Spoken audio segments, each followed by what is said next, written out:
سلامونه ستړي مشي د سونو پختونخوا د پر دا ویلاګ زه ریکارډ کوم او ون کانسټیټیوشن ایونیو باندې خبره کوم. ون کانسټیټیوشن ایونیو یو بلډینګ دی، یو عمارت دی په اسلام آباد کې دی او دا ډیر غټ عمارت دی. څنګه چې عام تاسو ګورئ په سیټي کې ګرځئ غټ غټ عمارتونه تاسو ته ښکاري، دغه شان ون کانسټیټیوشن ایونیو د یو ټاور نوم دی، د عمارت نوم دی. ون کانسټیټیوشن ایونیو داسې و چې دا د یو هوټل دپاره اخیستل شوی و. هوټل دپاره دا اخیستل شوی و او په دې هوټل په نامه مختلف داسې بلډینګز په دې کې جوړ شو، په هغې کې اپارټمنټس جوړ شو، په هغې کې چې کوم دی دغه شان فلیټس یا اپارټمنټس جوړ شو، په هغې کې هوټل یو داسې جوړ شوی دی، په هغې کې دفترونه کلاو شو او دغه شان شاپینګ مالز پکې کلاو شو. حالانکې سی ډي اے مطابق یا سی ډي اے تر مخه دا خبره کېږي چې دا صرف او صرف یو هوټل دپاره ورکړی شوی چې تاسو په دې ځمکه هوټل جوړ کړئ. او تاسو به دا هم حیران شئ چې د دې فلیټ قیمتونه چې کوم دی دا تقریبا 9.5 کروڑو نه شروع شوي دي او 10 کروڑو نه زیات فلیټ داسې مالیات هغه پکې شته. نو د دې مطلب دا دی چې یو ډېر غټ لویه پیسه په دې کې شته، په دې چې د کروڑونو روپو فلیټونه دي یا اپارټمنټس دي. او تاسو ته دا هم پته ده چې د کروڑونو او د اربونو خبرې چې کله مونږ کوو دا د عام خلکو خبرې نه وي، دا د غټ غټ بیوروکریټس خبرې وي، غټ غټ پالیټیشنز خبرې وي، یا هغه خلکو خبرې وي چې هغه طاقتور وي، هغه پاورفل وي او د هغې نیول یا د هغې خلاف اواز اوچتول یا د هغې خلاف اپریشن کول دا ډېر زیات ګران کار وي. خو تاسو ته پته چې ون کانسټیټیوشن ایونیو چې کوم دی دا مخکې هم داسې په خبرونو کې راغلی دی، په 2015 کې داسې تقریبا یو مسله جوړه شوې وه. بیا ثاقب نثار په ټایم کې دا کیس روان شو، هغه هم یو فیصله وکړه او دغه شان چې کوم دی مختلف داسې فیصلې راغلي دي، بلکې یو فیصله خو دا هم راغلې وه چې دا د قبضې په ځمکه باندې جوړ شوی عمارت دی او دا د کوم دی وران کړی شي یا دغه شان چې کوم دی داسې خبره راغلې وه. خو هغه ټایم کې چونکې ټول رښتیا خبره دا ده چې ټول خاموش شو او هغه خلک هم خاموش شو چې هغه اوس خو اواز اوچتوي، خو رښتیا خبره ده چې هغه ټایم کې خاموش شو. نو اوس وزیر اعظم شهباز شریف دا کار وکړو چې دغو خلکو ته لاس واچولو، چونکې هغه هم ظاهره خبره ده پاورفل خلک وو او په اسلام آباد کې دغه شان بلډینګ او بیا مالکان ډېر پاورفل خلک وو او دې نه اندازه ولګو چې دې کې 263 فلیټس داسې وایي چې دا شته او د 63 مالکان چې کوم دی دا خو پته ده چې د دې مالک دا دی او د دې مالک دا دی او د 200 مالکان چې کوم دی د دې پته نه لګي یا دې کې لږ کنفیوژن دی. نو دا هم پکې یو خبره ده.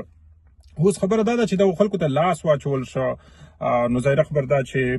هغو شور شروع کو، اواز یې اوچت کو، یا دغه شان چې کوم دی چې کوم خلک یې ملګري وو، که هغه جرنلسټ کې وو، جرنلسټ کمیونټي کې، یا که هغه دغه شان نور وو، هغې هم خبرې شروع کړې چې داسې د نه وکړی شي، یا مطلب دا دی چې مختلف داسې خبرې یې شروع کړې. خو رښتیا خبره دا ده چې زمونږ په دغه ملک کې چې پاورفل کسانو ته لاس اچوي یا طاقتورو خلکو ته لاس اچوي، نو بیا ظاهره خبره ده چې بیا مسله جوړېږي. حالانکې ون کانسټیټیوشن ایونیو دا یو ډېره پخوانۍ مسله ده، خو تر اوسه چا حل نه کړه. خو نن چې کله شهباز شریف صاحب دغه شان فیصلې وکړې یا دغه شان پرېکړې روانې دي، تاسو ته پته په ملک کې ډېرې غټې غټې فیصلې نورې هم روانې دي، نو بیا لږ شان مسله جوړه شوه. اوس دا دی چې شهباز شریف صاحب په دې کمیټې جوړه کړې ده او دا کمیټې به چې کوم دی فیصله کوي چې په دې څه وکړو څه نه وکړو. خو دا مسله چې کوم دی اوس خو یا د دې خلاف اپریشن دا چې کوم دی دا ودرولې شوی دی، خو کمیټې جوړه شوې ده، دا به چې کوم دی فیصله کوي. خبره دا ده چې ون کانسټیټیوشن ایونیو که چېرته رښتیا د قبضه اخیستې شوي وي د دې ځمکې یا ناقانونه ځمکه وي او په دې باندې داسې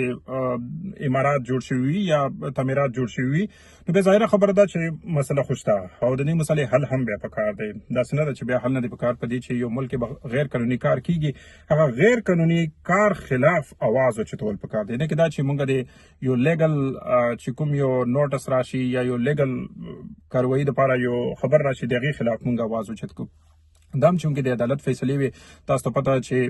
عدالت کې دا څیز روان او بیا چې کوم دی فیصله محفوظه کړه او په 13 اپریل باندې دا فیصله به واوروله. نو اوس چې کوم دی خلک دا اواز اوچتوي دا ون کانسټیټیوشن ایونیو دا د نه وچېړل شي او دا د داسې وشي او دا د یاسې وشي. زما خیال دا دی چې په دې ملک کې د قانون دپاره کار وکړی شي.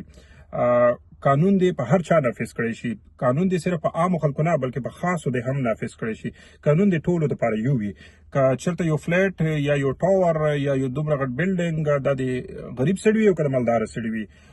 د دې خلاف د کاروایي وکړی شي. موږ دا ګورو که نه په بازارونو کې په عام په وړو وړو بازارونو کې کرین به روان وي او د غریب سړي یو وړوکي شان کاروبار به روان وي هغه به داسې اوچت کړي یا به چې کوم دی د غریبانو ګاډۍ به اوچت کړي چې کوم فروټ خرڅوي یا سبزیانې خرڅوي یا به چې کوم دی چا دغه شان تجاوزات لږ شان کړي وي په فوټپات پې داسې ګاډۍ ودرولې وي هغه به داسې اوچته کړي یا به جرمنه کړي یا به سړی ګرفتار کړي. موږ د دې خلاف ډېر زیات تنقید کوو. ظاهره خبره ده تنقید کوو او موږ دا وایو چې دا خو غریب خلک دی او غریبو ته تاسو تکړه او پاورفل خلکو ته لاس نشي اچولی. خو رښتیا خبره ده چې کله موږ پاورفل خلکو ته لاس اچوو یا دا څیز موږ ګورو نو بیا هم موږ ګیله کوو په دې چې د پاورفل خلکو سره بیا سټیټمنټس وي هغې سره چې کوم دی بیا بیانونه وي هغه بیانونه بیا راځي یا دغه شان چې کوم دی هغه بیا په هغه خلکو باندې خپل بیانونه ورکوي چې کوم انفلوئنشل وي هغې سره پیسه وي او هغې خپله پیسه چیلوي یا دغه شان چې کوم دی هغه خپل اثر وي با اثر خلک وي. نو په کار دا دی چې موږ د قانون سپورټ کړو د قانون ملګرتیا دی وکړو او ناقانونه کار دی په خپله هم نه وکړو او ناقانونه کار دی د چا هم سپورټ نه کړو او د قانون دی ټولو دپاره یو وي که هغه غریب دپاره وي او که هغه مالداره یا پاورفل سړي دپاره وي. مهرباني.